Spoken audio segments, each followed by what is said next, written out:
ভিডিওটা খুবই গুরুত্বপূর্ণ হতে যাচ্ছে। আপনার একটা শেয়ার হাজার লোকের জীবন বাঁচিয়ে দিতে পারে। হার্ট অ্যাটাক কিভাবে হয়?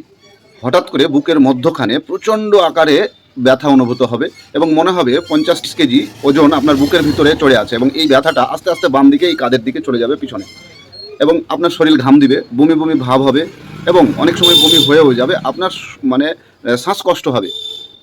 এই মতো অবস্থায় যদি আপনার পার্শ্ববর্তী কোনো স্বাস্থ্য কমপ্লেক্স থাকে, তাহলে অবশ্যই আপনি স্বাস্থ্য কমপ্লেক্সে নিয়ে যাবেন। আর যদি স্বাস্থ্য কমপ্লেক্স না থাকে, তাহলে WHO এবং আমেরিকান স্বাস্থ্য সংস্থা এই ঘরোয়া চিকিৎসাটা সকলকেই জেনে রাখতে বলা হচ্ছে। কেননা অনেকেরই আশেপাশে ডাক্তার থাকে না এবং চিকিৎসার জন্য অনেক দূরে যেতে হয়। যাদেরকে অনেক দূরে যেতে হয়, যদি বুঝতে পারেন তার হার্ট অ্যাটাক হয়েছে, তাহলে অবশ্যই অ্যাসপাইরিন জাতীয় ওষুধ 2টা থেকে 3টা চিবিয়ে খেতে বলবেন। 50% হার্ট অ্যাটাক কমে যাবে। এরপরেও যদি কোনো কিছু থেকে যায়, তাহলে নাইট্রোগ্লিসারিন একটা স্প্রে পাওয়া যায়, এই স্প্রেটা জিহ্বার নিচে 2বার পাম্প করবেন এবং এখান থেকে আপনি 70 থেকে 80% হার্ট অ্যাটাক কমিয়ে নিতে পারবেন। এরপরেই আপনি পার্শ্ববর্তী কোনো চিকিৎসকের কাছে পরামর্শ নেবেন।